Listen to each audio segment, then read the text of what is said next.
우리 함께 나눌 말씀 히브리서 13장 15절 16절 말씀 우리 다 일어서셔서 함께 한 목소리로 우리 두 절이니까 같이 읽겠습니다. 히브리서 13장 15절 16절 말씀 우리 같이 읽겠습니다. 그러니 우리는 예수로 말미암아 끊임없이 하나님께 참의의 제사를 드립시다. 이것은 곧 그의 이름을 고백하는 입술의 열매입니다. 선을 행함과 가진 것을 나눠주기를 소홀히 하지 마십시오. 하나님께서는 이런 제사를 기뻐하십니다. 아멘. 자, 자리에 앉으시기 바랍니다.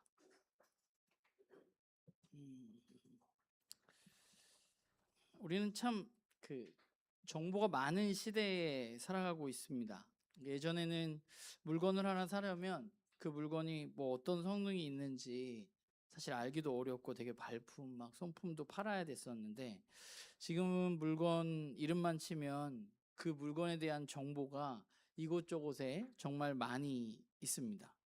뭐 심지어 찾아보지 않아도 마치 나의 마음과 나의 소리를 들은 것처럼 요즘에는 우리의 핸드폰들이 또 알고리즘이 나에게 맞는 것을 찾아주기도 하고 골라주기도 합니다. 그래서 우리는 그 많은 정보들 속에서 그 많은 정보들을 살펴보고 나에게 필요한 물건들을 이제 구매하기도 하고 무언가 다른 행동을 하는 거죠. 물건뿐만 아니라 뭐 맛있는 음식을 먹는 문제도 마찬가지고, 여러 가지 정보들 속에서 우리는 어떤 집을 선택하게 되고, 여행을 갈 때도 많은 정보들 속에서 어떤 여정의 루트를 우리는 선택하게 되는 거죠. 그 많은 정보들 속에서 우리는 가장 나에게 필요한 것을 고르고, 가장 나에게 필요한 것을 내가 이제 선택을 했다면 거기에 나의 시간과 나의 에너지와 또 나의 돈을 사용해서 우리는 그것을 즐깁니다. 우리가 예배에 대한 이야기를 나누고 있는데, 사실 성경에 예배하다라는 말로 번역된, 한국말로 예배하다라고 말로 번역된 그 단어에는 여러 가지 의미들이 담겨져 있습니다. 섬긴다는 말의 의미도 있고 또 엎드린다는 말의 의미도 있습니다. 근데 영어는 예배하다라는 말을 worship이라고 이야기합니다. worship이라는 단어는 원래 두 단어가 이제 합쳐진 말이거든요. 월스라는 가치, 존귀하다라는 말과 그다음에 뭐 멤버십 할 때 그 어떤 상태를 나타내는 그 말이 합쳐진 단어가 바로 월십입니다. 그러니까 월십이라는 이 말, 예배한다라는 영어의 단어는 원래 의미는 어떤 거냐면 가치를 인정하는 겁니다. 예배가 무엇인가 생각해 보면 예배라는 것은 결국 내가 또 우리가 가치 있다고 여기는 것에 대해서 우리가 반응하는 것입니다. 우리가 가치 있다고 여기는 것, 우리는 예배 그러면 주일날 교회에서 드리는 기독교인의 예배만 생각하지만 사실 예배라는 말은 그거보다 훨씬 큰 의미 같아요. 그래서 우리가 가치 있다고 여기는 것이 하나님일 수도 있고 또 어떤 사람일 수도 있고 어떤 지위나 신분이나 물건이나 명예나 직업일 수도 있습니다. 그러니까 사람이란 존재는 내 삶에서 결국은 가장 가치 있다고 여기는 것을 따라가는 사람들이고, 그것을 우리는 예배라는 말로 표현할 수가 있겠죠. 그렇기 때문에 예배라는 것은 결국은 뭐냐라고 얘기했을 때 여러분들이 하고 있는 일들일 수도 있어요. 여러분들이 쓰고 있는 돈과 여러분들이 쓰고 있는 에너지와 여러분들이 쓰고 있는 시간이 어디를 향해 가고 있는지를 본다면 우리는 무엇을 예배하고 있는가를 알 수 있습니다. 물론 우리가 나는 어떤 물건을 예배한다, 나는 어떤 직업을 예배한다, 나는 어떤 쾌락을 예배한다, 나 자신을 예배한다 라고 이렇게 말을 우리가 그렇게 사용하지는 않지만, 그러나 우리가 입으로 그렇게 이야기하지 않는다 할지라도 우리가 하는 행동들이 우리가 가장 가치 있다고 여기는 것들을 드러내 보여주는 것이고, 예배라는 말에는 그런 의미도 담겨 있다는 것입니다. 그렇기 때문에 우리가 드리는 기독교의 예배에 있어서 가장 중요한 것은 뭐냐면 우리의 예배의 대상인 하나님이 어떤 분인지 우리가 올바로 아는 것입니다. 제가 계속해서 얘기하지만, 왜냐하면 그분이 진짜 가치 있는 분이라는 사실을 알아야 우리는 그분에게 내 하나님과 같이 있기 때문에 내 시간과 에너지와 도움과 삶을 드릴 수 있는 것이기 때문에 그래요. 우리가 지난주에 하나님의 계시에 대한 이야기를 나누었는데, 하나님은 하나님이 지으신 창조 세계를 통해서 또 우리가 읽고 있는 말씀을 통해서 우리에게 하나님 자신을 드러내 보여주신다고 우리는 이야기했습니다. 그러니까 결국 예배라는 것이 가치 있는 것에 대한 우리들의 반응이라면, 가치 있다고 여깁니다 라고 고백하는 것이라면, 우리의 예배에서 가장 최우선의 순위에 있어야 할 것은 내가 정말 하나님이 내 삶에 가치가 있다고 생각하는가, 하나님이 내 삶에서 진짜 가치 있는 존재로 내가 여기고 있는가 하는 것이 우리의 예배에 있어서 가장 중요한 것입니다. 왜냐하면 우리는 가치 있는 것을 예배하는 존재들이기 때문에 그래요. 우리가 그렇게 말은 하지 않을 뿐이지. 그러니까 저와 여러분이 주일에 이 예식에, 이 예배라고 불리는, 주일 예배라고 불리는 이 예식에 우리가 참여할 수 있지만, 우리의 마음 안에 하나님이 그렇게 가치 있는 분이 아니라면 우리가 여기서 드리는 예배는 그냥 별 의미 없는 형식에 머무를 수밖에 없는 것이죠. 물론 여러분들이 하나님 가치 있다고 여기기 때문에 시간을 드리고 에너지를 들여서 이곳에 나온 것이면 분명합니다. 그러나 이것이 제가 모태신앙으로서 생활을 해보니까 그냥 그게 없어도 생활 습관에 의해서 우리는 충분히 그렇게 될 수 있는 존재들이거든요. 그러니까 우리가 해야 할 것은 그분이 진짜 가치 있는가, 내 삶에 그분이 정말 내 마음을 사로잡고 있는가 하는 것을 내가 정말 발견하는 것입니다.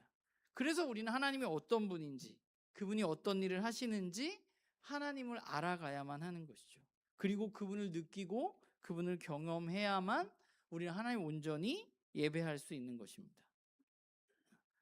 그러니까 여러분들이 예배를 잘 드리기 위해서 해야 할 일은 무엇인가 생각해 보자면, 예배의 대상인 하나님을 잘 아는 겁니다. 그래야 우리는 예배를 잘 드릴 수 있어요. 하나님을 알지 못하면서 예배를 잘 드릴 수는 없습니다. 하나님을 잘 알 때, 하나님을 올바로 알 때 우리의 예배는 더 깊어지는 것입니다. 그래서 우리는 하나님의 계시에 끊임없이 귀를 기울여야만 하는 것이죠. 여러분들이 일주일 동안 말씀 속에서, 여러분들의 삶 속에서 각자 예배드리는 그 예배들 속에서 일주일 내내 하나님과 교제하고 하나님의 어떤 분인지 알아가는 사람과, 일주일 동안 여러분들이 하나님과 어떤 관계없이 주일에 이 시간에만 나와 있는 사람과의 예배는 제가 봤을 때 같을 수는 없어요. 그게 같다고 하면 약간 거짓말이에요. 차이가 분명히 납니다. 그렇기 때문에 여러분들의 예배가, 내가 정말 예배를 잘 드리고 내 예배가 깊어지기를 원한다면 우리는 우리의 삶 속에서 그 하나님을 알아가고 또 그 하나님 예배하고 그 하나님 찬양하는 행위들을 계속해서 해야 되는 것이죠. 그게 우리의 예배여야만 하는 것이죠. 그러면 우리의 예배가, 우리가 예배를 이렇게 드리는데 우리가 예배가 그럼 어떻게 가능하게 된 것인가? 피조물인 우리가 창조주인 하나님을 그러면 알아야 한다고 목사님 얘기하는데, 우리는 피조물이고 하나님 창조주이고 신이신데 우리가 과연 하나님을 알 수 있고 어떻게 할 수 있고 우리는 어떻게 반응할 수 있을까라는 생각을 우리가 할 수 있다면, 오늘 우리가 읽은 말씀은 예배에 대해서 우리들에게 매우 짧지만 매우 중요한 사실들을 이야기해주고 있다고 저는 생각합니다. 오늘 15절 말씀을 보면 히브리서 기자는 우리에게 뭐라고 말하냐 하면, 그러니 우리는 예수로 말미암아 끊임없이 하나님께 찬미의 제사를 드립시다. 이것은 곧 그의 이름을 고백하는 입술의 열매입니다 라고 말합니다. 우리가 해야 할 것은 하나님께 찬미의 제사를 드리는 거예요. 그런데 그 찬미의 제사를 드릴 수 있는 것은 무엇으로 말미암았다고 말하고 있나요? 예수로 말미암아서 우리는 하나님 앞에 예배를 드릴 수 있다고 히브리서 저자는 우리에게 말하고 있는 것이죠. 사실 저와 여러분은 존재론적으로도 하나님과 다를 뿐만 아니라 죄로 인해서 하나님과의 관계가 깨어져 있는 사람들입니다. 아담과 하와는 에덴 동산에서 하나님이 아담아 하면 들을 수 있는 사람이었지만 우리는 그런 존재들이 아니에요. 그런 관계가 아니에요. 그렇기 때문에 우리는 하나님을 올바로 알아갈 수 있는 길이 사실은 막혀 있었습니다. 그런데 그 길을 예수 그리스도께서 이 땅 가운데 오셔서 그 길을 열어주셨다고, 그래서 우리는 하나님께 제사할 수 있다고 말하는 것입니다. 사실 구약 시대에는 예배를 어떻게 드렸어요? 구약의 제사를 보면 흠없는 동물을 제사장에게 가지고 가서 나의 죄를 그 동물에게 전가하고 그 동물의 죄를 죽여서 피로 하나님 앞에 제사를 드렸습니다. 이거는 구약 시대뿐만 아니라 신약 시대에도 예수님 오시기 전까지는 마찬가지였어요. 성전에서 이루어지고 있는 일들, 성전에서 양을 사고 파는 일들이 왜 이루어졌느냐? 흠없는 양을, 흠없는 동물을 하나님 앞에 드리기 위해서입니다. 그러니까 생각해 보면 유대인들에게 있어서 제사는, 유대인들에게 있어서의 예배는 그러니까 매우 피비린내 나는 그 매우 힘든 것이었어요. 내가 양을 내가 잡아야 되고 내가 죽여야 되고 그 양의 피를 또 내가 뿌려야 되고 남으면 안 되고 뭐 이랬거든요. 그러니까 내가 가지고 온 흠없는 양이 가장 귀한, 내가 키운 양 중에 가장 귀한 양이 하나님께 바쳐지는 것, 내가 그 양을 죽이고 그 양이 죽어가는 모습을 보고 피가 뿌려지는 것을 보면서 사람들은 내가 하나님 앞에 그런 죽어야 하는 존재임을 깨닫는 시간을 분명히 가졌을 것입니다. 그게 구약의 제사의 모습이에요. 그런데 예수님이 이 땅 가운데 오심으로 말미암아서 이제 그 과거의 제사의 시대가 끝나고 예수님은 새로운 시대가 열렸다고 말씀하셨고 예수님을 통해서 그 새로운 시대가 열렸습니다. 그래서 히브리서를 읽다 보면 히브리서에 다른 성경에는 그렇게 많이 없는데 히브리서에만 유독 많이 나오는 단어가 하나 있어요. 그게 뭐냐 하면 단번에라는 단어거든요. 네. 저만큼 나와요. 단번에라는 단어가. 그 단번에라는 단어가 그렇게 성경에 많이 나오지 않는데 히브리서에만 많이 나와요. 7장 27절 보면 그는 저 대제사장들이 먼저 자기 죄를 위하여 다음에 백성의 죄를 위하여 날마다 제사를 드리는 것 같이 할 필요가 없으니 이는 그가 단번에 자기를 드려 이루셨습니다. 여기서 그는 예수님입니다. 예수님이 단번에 자기를 드림으로 해서 그런 일이 없어졌어요. 9장 12절도 염소와 송아지의 피로 하지 아니하고 오직 자기의 피로 영원한 속죄를 이루사 단번에 성소에 들어가셨다라고 말하고 있고 9장 26절도 그리하면 그가 세상을 창조한 때부터 자주 고난을 받았어야 할 것이로되 이제 자기를 단번에 제물로 드려 죄를 없이 하시려고 세상 끝에 나타나셨다. 예수님이 단번에 제물로 드려짐으로 말미암아서 우리가 이제 그런 제사를 드리지 않아도 된다는 얘기예요. 9장 28절도 이와 같이 그리스도도 많은 사람의 죄를 담당하시려고 단번에 들이신 바 되셨고 구원에 이르게 하기 위하여 죄와 상관없이 자기를 바라는 자들에게 두 번째 나타나실 것이다 라고 말하고 있고 10장 2절도 그렇지 아니하면 섬기는 자들이 우리가 단번에 정결하게 되어서 다시 죄를 깨닫는 일이 없으리니 어찌 제사를 드리는 일이 그치지 아니하겠느냐. 10장 10절도 이 뜻을 따라 예수 그리스도의 몸을 단번에 들이심으로 말미암아 우리가 거룩함을 얻었다라고 말합니다. 예수님이 우리를 대신해서 단번에, 그러니까 구약의 제사는 지속됐거든요. 절기마다 드려야 됐고 또 매일 드리는 제사도 있었고 달마다 드리는 제사도 있었고 뭐 여러 가지였는데 예수님이 우리를 대신해서 이제 흠없는 동물이 아니라 흠없는 예수님께서 자신의 피를 흘리심으로 말미암아서 단번에 죽으심으로 우리는 하나님과의 관계가 회복되고 이제 더 이상 매일 또는 1년에 몇 번 드리는 제사가 아니라 예수 그리스도를 통해서 우리는 언제든지 하나님 앞에 나아갈 수 있는 존재가 되었다는 것입니다. 사실 우리가 이것을 기억하는 것이 매우 중요한 이유는 우리의 예배가 나의 노력과 나의 의지로 가능한 것이 아니라는 사실을 아는 게 되게 중요하기 때문에 그래요. 왜 이게 중요하냐 하면 우리는 그리스도인으로 살아가다 보면 그렇게 잘 살 때도 있지만 잘 못 살 때도 있습니다. 마음이 뭔가 찜찜하고 실패한 것 같고 내가 정말 하나님의 자녀인가, 내가 예배드릴 만한 존재인가 라고 생각할 때가 있어요. 그리고 그때 반드시 악한 영은 나타나서 우리에게 말합니다. 네가 뭐 하나님의 자녀냐? 네가 뭐 그러고도 예배드릴 자격이 있니? 라고 우리들에게 이야기합니다.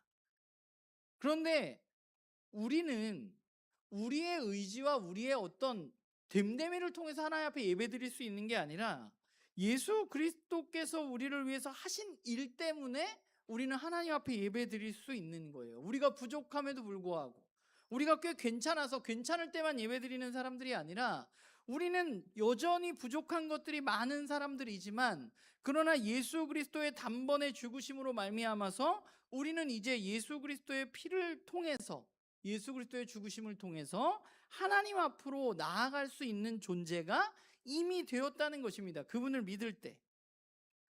그러니까 우리는 예배로 하나님 앞에 나아갈 때 내 부족함 때문에 고민하거나 갈등할 필요는 없어요. 원래부터 예배는 내가 부족하지 않아서 드릴 수 있는 건 아니거든요. 내가 부족하지 않아서 하나님을 더 잘 알아갈 수 있는 것도 아니고, 내가 부족하지 않아서 하나님 앞에 더 잘 반응할 수 있는 것도 아니에요. 우린 그냥 그저 다 부족한 사람들이고, 그럼에도 불구하고 예수님이 우리 위해서 죽으셨기 때문에 우리는 그분의 피로 말미암아서, 예수 그리스도로 말미암아서 하나님 앞에 나갈 수 있는 것입니다. 그분으로 인해서 우리는 하나님의 자녀가 되었고, 그분을 통해서 우리는 하나님과 연결되었고, 그분을 통해서 하나님과 연결된 그 관계는 그 어떤 것으로도 끊을 수 없는 것입니다. 그래서 우리가 예배할 수 있는 거예요. 그러면서 오늘 15절 본문이 또 하나 이야기하고 있는 것은 예수로 말미암아 끊임없이 하나님께 찬미를 드립시다 라고 말합니다. 끊임없이 우리가 예배를 드리라고 말해요. 사실 이 글을 읽은 1차 독자들은 아까 얘기했듯이 짐승을 제물로 드리는 제사에 익숙해 있었던 1세기 사람들입니다. 그들은 하나님께 동물을 제물로 바쳤습니다. 일주일에 한 번 또는 1년에 한 번 하나님께 나아가는 것이 익숙한 사람들이었어요. 그런데 히브리서 저자는 이제 예수님에 의해서 모든 것이 변해서 우리는 끊임없이 하나님 앞으로 나아갈 수 있다고 말합니다. 언제든지 어디서든지 이제 성전에 가지 않아도 우리는 하나님 앞에 예배할 수 있게 되었습니다. 그게 끊임없이 하나님 앞에 제사를 드립시다 라고 히브리서 저자가 말하는 의미예요. 예수님을 통해서 우리는 언제서든지 어디서든지 하나님 앞에 예배할 수 있는 존재들이 되었다는 거예요. 그리고 또 하나 끊임없이가 갖고 있는 의미는 우리에게 주어진 매 순간 하나님을 예배하려고 우리가 끊임없이 노력해야 한다는 거예요. 우리가 그냥 주일에 교회 와서만 예배드리는 게 아니라 여러분들의 삶의 현장에서, 여러분들의 가정에서, 여러분들의 회사에서, 여러분들이 삶을 살아가면서 하나님을 가장 가치 있다 여기고 그분을 예배하는 삶을 우리는 지속적으로 끊임없이 살아가야 한다고 히브리서 저자가 우리에게 말하고 있는 거죠. 그러니까 우리는 예수님을 통해서 언제든지 어디서든지 예배할 수 있는 존재가 되었기 때문에 우리는 주일 예배를 넘어서서 우리의 일상에서 끊임없이 하나님을 예배하는 사람으로 자라가야만 하는 것입니다. 그러면 우리가 예배는 하나님의 계시에 대한 우리들의 반응이라고 했는데, 우리는 그럼 하나님 앞에 어떤 모습으로 반응할 수 있을까? 뭐 여러 가지 반응의 모습이 있겠지만 오늘 우리가 읽은 말씀은 크게 두 가지에 대해서 우리들에게 이야기합니다. 첫 번째는 입술의 열매, 즉 우리들의 말이고, 두 번째는 우리들의 삶입니다. 오늘 말씀을 보면 우리가 드리는 예배는 곧 그의 이름을 고백하는 입술의 열매라고 말합니다. 그러니까 결국 우리의 입술이 고백하고 말해야 하는 것은 무엇이에요? 그분의 이름이에요. 예수 그리스도의 이름이에요. 그러니까 예배에서 우리가 이야기해야 할 것, 이야기되어져야 하는 것은 바로 예수 그리스도의 이름입니다. 우리가 예배를 드리는데 오늘 이 예배 가운데 우리가 이 세상에서 잘 사는 방법을 이야기한다거나 우리가 성공하는 방법을 이야기하는 게 아니라, 예배는 하나님이 가치 있다고 여기고 거기에 반응하는 거기 때문에 우리가 하나님 앞에 나아갈 수 있는 그 예수 그리스도의 이름이 오늘 이 예배 가운데 고백되어져야만 하는 거예요. 하나님을 알아가면 알아갈수록 우리는 예수 그리스도의 이름을 고백할 수밖에 없는 존재들이 되는 것입니다. 그래서 우리의 예배에서는 예수 그리스도가 빠질 수 없고, 우리는 그분을 노래하고 예수 그리스도의 이름을 고백하고 하는 행위들을 우리는 하는 거죠. 그런데 그 입술의 말이라고 하지 않고 히브리서 저자는 입술의 열매라고 말을 했잖아요. 그 열매라는 것을 생각해 보면 그런 것 같아요. 열매는 뭐 그렇잖아요. 뭔가 열매가 열리려면 거기에 줄기도 있어야 되고 뿌리가 있어야 되잖아요. 만약에 예를 들어서 요즘에 나오는 거 뭐 있지? 뭐 아무튼 저는 뭐 까기 좋은 귤을 좋아하니까 귤이 열매가 맺으려면 귤이 갑자기 하늘에서 떨어지는 게 아니잖아요. 열매가 있기 위해서는 귤 나무가 있어야 되고 뿌리가 있어야 되고 줄기가 있어야 하는 겁니다.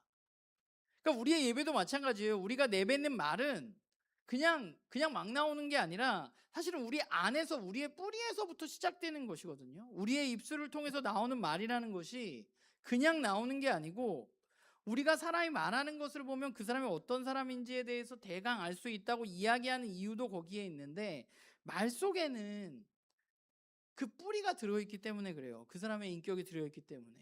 결국 우리의 말과 우리의 고백들은 결국은 이 안에서 하나님으로부터 뿌리 내려진 예수 그리스도로 뿌리 내려진 그곳으로부터 나와야지만 하는 것이죠. 그러니까 예배에서 마찬가지인데 우리가 하나님 앞에 반응할 때 그래서 우리가 목소리로 노래하고 그분을 경배할 때 1차적으로는 우리의 입술을 움직여서 우리가 오늘도 찬양을 했지만 고백을 했지만 그것이 그냥 운율이 있는 노래가 아니라 그 입술의 고백은 그 입술이 우리의 입술에서 나오는 입술의 열매들은 우리의 깊은 내면에서부터 시작되는 것이라는 사실입니다. 그렇기 때문에 우리가 주님이 기뻐하시는 찬양과 예배를 드리기 위해서는 노래를 잘하는 게 중요한 게 아니라 오늘 우리가 부르는 이 찬양의 고백이 내 마음 깊은 곳에서 나와야지만 하는 것이죠. 그 말씀을 묵상하고 그분의 인격이 내 생각과 마음에 배어 있을 때 우리는 그분을 올바로 온전히 노래할 수 있는 것입니다. 그런 사람이 자신의 마음에 담긴 하나님의 말씀과 인격을 입술을 통해서 표현하고 고백하는 사람들입니다. 그러니까 우리에게 그런 게 필요해요. 첫 번째는 입술의 고백이, 입술의 열매들이. 그런데 우리가 또 한 가지 생각해야 할 것은 우리가 드리는 예배가 하나님 원하시는 예배가 그냥 우리의 입술의 고백으로만 입술의 열매로만 드릴 수 있는 게 아니라는 겁니다. 오늘 히브리서의 말씀은 입술의 열매를 다음으로 하나님이 기쁘게 받으시는 것이 있다고 말하는데 그게 뭐라고 말하느냐 16절을 보면 선을 행함과 가진 것을 나눠주기를 소홀히 하지 마십시오. 하나님께서는 이런 제사를 기뻐하십니다 라고 말합니다. 하나님에 대한 우리의 찬양을 넘어서서 하나님 기뻐하시는 제사는 뭐예요? 우리가 선을 행하고 가진 것을 나눠주는 삶을 살아가는 것입니다.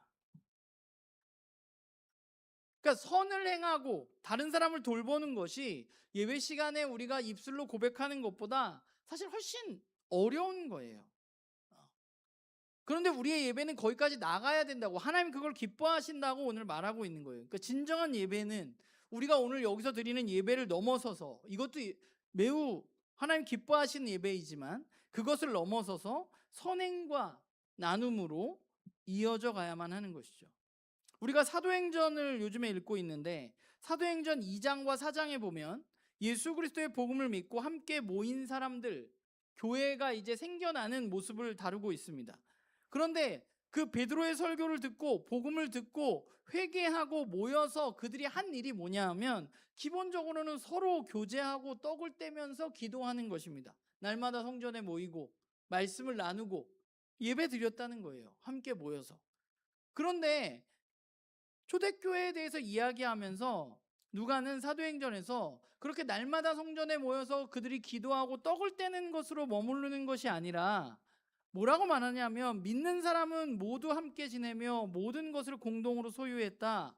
그들의 재산과 소유물을 팔아서 모든 사람에게 필요한 대로 나누어 주었다. 그리고 날마다 한 마음으로 성전에 열심히 모이고 집집이 돌아가면서 빵을 떼고 순전한 마음으로 기쁘게 음식을 먹고 하나님을 찬양했다. 그렇게 되니까 사람들의 호감을 샀고 구원받는 사람의 수가 증가했다라고 말합니다. 그러니까 이게 예배의 모습을 잘 드러내 보여주는 모습인 것 같아요. 초대교회 모습이. 하나님을 입술로 찬양하는 것이 중요해서 그들이 날마다 성전에 모여서 기도하고 집집마다 모여서 성찬을 나누고 빵을 떼고 예수 그리스도를 고백하는 일들을 했고 그것을 넘어서서 함께 자신의 소유를 팔아서 각 사람의 필요에 따라서 사람들을 돕고 나누어 주는 일들을 그들은 소홀히 여기지 않았다는 것입니다. 예배라는 것은 우리가 이 자리에 모여서 이렇게 하나님 앞에 기독교에서 말하는 예식을 우리가 드리는 것이 끝이 아니라 우리의 예배는 반드시 우리의 삶으로 이어져 가야만 하는 것이죠. 예수 그리스도를 통해서 하나님을 깊이 알면 알수록 우리는 우리의 삶이 사랑을 나누어 줄 수 있는 삶이 되어지는 것이죠. 사실 오늘 제가 은하 집사님이 콘티를 짜가지고 이제 제가 봤어요. 근데 제가 어렸을 때 너무 많이 부른 아름다운 마음들이 모여서란 찬양이 있었잖아요. 근데 저는 그 찬양에 대해서 가사를 그렇게 생각해 본 적이 별로 없는 것 같아요. 제가 중학교 때 부를 때는 30년 전에 그 노래를 부를 때는 40년쯤 됐구나. 어쨌건 그 노래를 부를 때는 그냥 뭐 율동하느냐고 정신 없어가지고 불렀던 것 같아. 근데 오늘 제가 이번 주에 그 콘티를 보면서 가사를 이렇게 한번 쭉 읽어봤거든요. 아름다운 마음들이 모여서 주의 은혜를 나누고 예수님을 따라 사랑해야지. 우리 서로 사랑해. 하나님이 가르쳐준 한 가지, 내 이웃을 내 몸과 같이. 미움 다툼 시기 질투 버리고 우리 모두 사랑해. 그러니까 예배는 원래 그런 거였어요. 아름다운 마음들이 모여서 우리가 함께 하는 건데, 예배는 원래 다른 사람을 돌보고 사랑하는 것이어야 돼요. 그때는 아무 생각 없이 율동만 하면서 옆 사람과 손을 막 주고 박수를 치고 막 이런 거에 신나가지고 노래를 했지만, 그래서 오늘 그 찬양을 부르면서 그렇구나, 예배는 이런 것이구나 제가 생각을 했는데, 어쨌건 우리의 예배가 입술의 고백을 넘어서서 우리의 삶으로 이어져 가야만, 그것 또한 우리의 하나님이 가치 있다고 여기는 것에 대한 반응이라는 사실을 우리는 기억해야만 합니다. 저는 예배를 이야기할 때 그 예배가 동사다라는 말을 하는 걸 되게 좋아하는데, 찬양팀도 오래 하고 해서 예배는 가만히 있는 건 아닌 것 같아요. 예배는 뭔가를 하는 거예요. 예배는 우리의 행동을 통해서 드려지는 것입니다. 예배는 콘서트나 영화처럼, 물론 요즘엔 콘서트 가서도 관람만 하진 않던데, 어쨌건 콘서트나 영화처럼 그냥 가만히 앉아가지고 저게 무슨 내용인가 하고 관람하는 것이 아니라, 예배는 우리 자신이 전심을 다해서 거기에 뛰어드는 것입니다. 참여하는 것이고 행동하는 것입니다. 우리의 입술도 움직여야 하고, 우리의 손도 움직여야 되고, 우리의 마음도 움직여야 되고, 우리의 몸도 움직여야만 합니다. 이게 신앙이 깊어지면 뭐 마음으로 다 고백하면 되지, 내가 뭐 굳이 입술로 찬양을 해야 되나, 내가 뭐 박수를 굳이 쳐야 되나, 내 마음으로 지금 열심히 치고 있는데. 그러나 예배는 보현이가 내가 뭐 아빠한테 그렇게 굳이 표현을 해야 되나, 그냥 다 내가 아빠를 사랑하는데, 가만히 있으면 잘 몰라요. 하나님 물론 우리의 마음을 다 아시지만, 때로는 우리 입술로 고백하고, 우리의 손으로 고백하고, 우리의 몸으로 고백하고 움직여야만 하는 것입니다. 또한 우리가 예수 그리스도의 이름을 그렇게 고백한 우리의 몸과 마음과 입술을 넘어서서 우리는 우리의 삶으로 내 옆에 있는 지체들을 섬겨야만 하는 것이죠. 그게 우리가 드리는 예배입니다. 제가 이번 주에 은하 집사님하고 뭐 찬양 얘기하다가 제가 그 환대의 노래라는 제일 처음에 불렀던 노래를 이제 보내드렸어요. 그래서 제가 이걸 좀 부르려고 그러는데 이렇게 말씀드려서 이제 오늘 은하 집사님 오늘 골라서 부르셨는데, 그 찬양 가사가 그런 걸 잘 표현하고 있다고 생각해요. 우리 사랑하시는 주님, 우리를 기뻐하시는 주님, 한없이 주시는 그분의 사랑을 내가 오늘 이 자리에서 주님 누립니다. 우리를 맞아주시는 주님, 우리를 안아주시는 주님, 우리는 그 주님을 닮아서 내 옆에 있는 사람도 맞이하고 사랑할 수 있습니다. 주님의 마음에 내 마음이 잇대어져서 주님 품에 기대어 풍성하게 채워주신 오늘의 선물을 나만 가지고 있는 게 아니라, 나도 물론 누리지만 주님, 내가 그것을 내 옆에 있는 지체들과 나누기를 바랍니다. 우리의 예배가 깊어질수록 저는 우리의 주님이 우리를 사랑하시는 것에 대한 그 사랑을, 저는 우리의 예배가 깊어지면 깊어질수록 우리는 더 많이 누릴 수 있다고 믿습니다. 그리고 우리의 예배가 깊어지면 깊어질수록 우리는 더 사랑할 수 있다고 믿습니다. 바라기는 우리 나눔교회 식구들의 예배가 정말 더 깊은 곳으로 나아가서 하나님의 사랑을 정말 깊게 누리고, 또 하나님의 사랑을 깊게 누림으로 우리가 그분께 정말 열심히 우리의 마음과 몸과 입술과 우리의 몸을 다해서 그분께 고백하고 또 그것을 넘어서서 내 옆에 있는 지체들을 사랑하는 그런 우리의 삶으로 이어지기를 소망합니다.